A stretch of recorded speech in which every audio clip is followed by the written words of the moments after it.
Dawson's Rambles. Hey YouTube, Dawson Ryder here. For today's video, I wanted to talk about, I don't know why I said about like that. I wanted to talk about Power Rangers comedic characters and why there has been a problem with them lately. I feel like one of the most common complaints in recent years has been about the comedy and PR and the way it's presented. And I don't think that necessarily for everyone means no comedy. I know there's lots of people that are like, everything has to be serious and I can't believe they cracked a joke, but I do like humor in most of my things, to be honest. But I think most of the complaints is just about how it's presented, and you know, it's very childish and slapsticky, which some people like slapstick humor, and that's something I want to say at the beginning of the video, is humor is very subjective. So there very well could be kids and even older fans that do find the slapstick stuff funny. But the thing about humor being subjective is, in order to catch the most people with it, I think you need to have a broader range within it, instead of just slapstick only, that's it. And I think that's the problem. And you also get into the argument, of course, like, oh, well, you're not the target audience, and I'm still not a fan of that, like, well, this isn't for you, like, so dismissive. But even for kids, I think some kids might not like it. And why do I say this? Because a lot of my complaints that I have about PR now come from when I was the target audience. Back during MMPR, two of my least favorite things was the overuse of slapstick humor in early Bulk and Skull, and the moral messages. Even little Dawson was like, you know, STFU, don't tell me what to do. You know, I didn't mean for that to rhyme, I'm a poet. I didn't even know I rhymed those words. But that's where it comes from. Obviously, there's certain things that will annoy you more as you get older, but these were things that annoyed me even when I was little. So I'm sure that there's kids out there that are also annoyed by it. But so, let me get to my main point. This beginning's been a little bit rambly. So, the problem with the characters is, I think, the balance and humor and just leaning towards one style. Primarily, I think they're trying too hard to recapture Bulk and Skull, and I also want to talk about how they can do these types of characters while keeping them balanced. So, but let's talk about the Bulk and Skull of it all, shall we? This is a symptom of a larger thing, though, in that Power Rangers, ever since it came back in Samurai, all the way till now, has been attempting to recapture MMPR in various ways, whether it's the Bulk and Skull characters, the reuse of the score. It's basically just a score, the same score as MMPR, changed a little bit, use of similar phrasing, and they're trying to recapture it. And I'm not sure if they're just going for like, oh, the nostalgia fans will love it, because even the nostalgia fans are sick of it, or they're going for like, well, this worked in the 90s, so let's do the exact same thing. But regardless of the reasoning, they're doing it. And the Bulk and Skull clones, Bulk and Skull 10.0, is a result of that. That is one of the things that has been happening. And I think the problem is, when trying to recapture what worked about Bulk and Skull and what made them so popular, is they're not looking at Bulk and Skull and MMPR, they're looking at Bulk and Skull MMPR Season 1, which is the same thing they do for all of it. Instead of looking at things that all 3 seasons plus did, they're only looking at Season 1, which was the least evolved, because it was the first one. And that's the thing, is that if you objectively look at it, Bulk and Skull's characters in the first season of Power Rangers were not different really at all from a Ben and Betty, a Victor and Monty, a Bulk and Spike, obviously, because Bulk is the same person, but they were one note. They were the bullies, they got pie in their face, that was pretty much it. I think there's people that just like that about them, you know, and there's nothing wrong with that, except there is something wrong with, I'm just kidding, there's nothing wrong with it.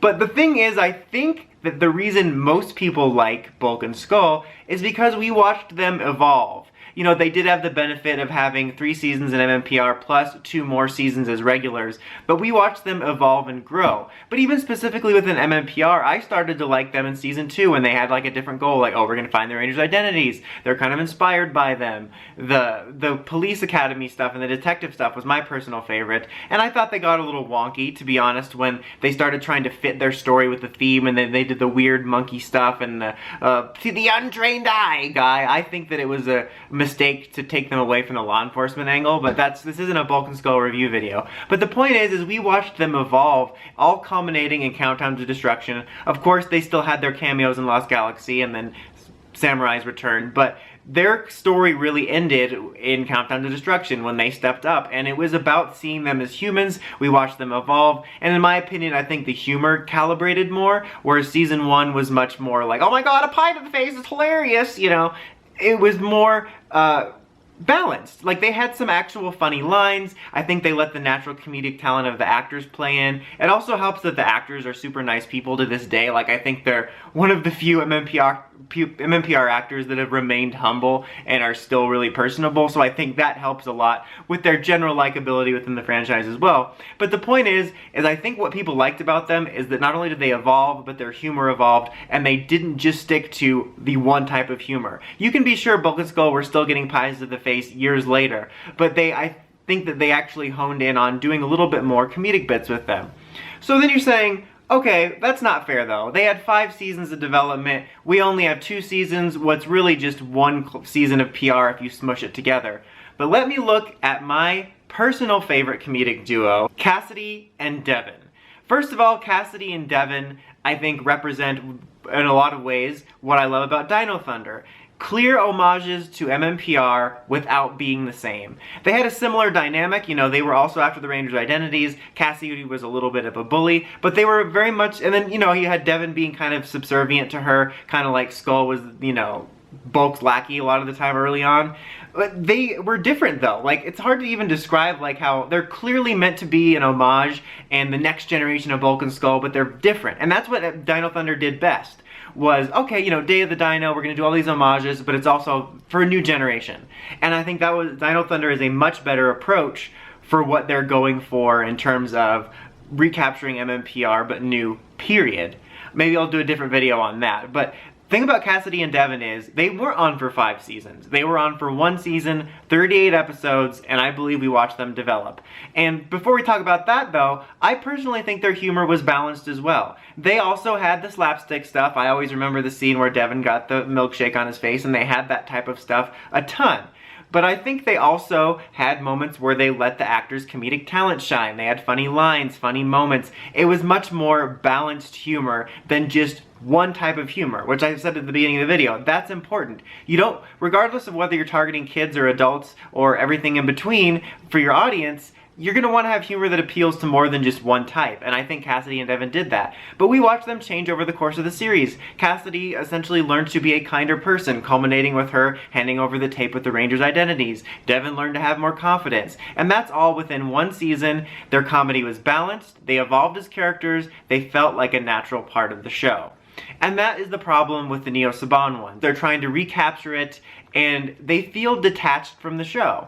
Ben and Betty, I'll admit, I think did in the first season feel a little bit more integrated. They had several nice moments where they actually felt like they were valuable to the story and to the characters, had some endearing moments. But then in season 2, I feel we've been back to the same thing, where they almost feel like, I've mentioned this previous times, with a lot of the comedic characters, whether it be Bulk and Spike, Ben and Betty, or Victor and Monty, they almost feel like they're part of a web show spin-off about like these 2 funny characters that get into antics, but are smushed into the show, and they feel disconnected. They feel like one-note cartoons. They don't feel like actual human beings. And then they have, right down to the music, you know, everyone knows the Bulk and Skull theme. Man, I should be a music artist. Now they have that, which is like the royalty-free Bulk and Skull music that signals like, hey guys, these are the new Bulk and Skull 10.0, laugh, laugh! And it's just, it doesn't work. And I just think that they need to change something. And so what should they change? First of all, I don't think you always have to have a comedic character if you don't want one. Like, if they are breaking the story and they find a perfect opportunity for a side or comedic character, great. Go for it, you know? But make it more balanced, make it feel like they're part of the cast. But if you can't think of one, you don't always have to have one. And I have some good examples here of integrating some comedy into the cast. So, look at Joel from Lightspeed. Lightspeed did not have a comedic character. But Joel, I think, served that role where he was the funnier ranger. I always call this type of character the lighter ranger, where they're like the one that brings levity to the situation. And Joel had basically being Brock from Pokemon, from Miss Fairweather. But he had those moments where you could add levity where you needed it, so you could end on the everyone laughing like, get a producer, Haim-Saban, Shuk Levy. So they had that, but he felt like an actual human being, and when they wanted to have moments where he felt like a normal person, they had it.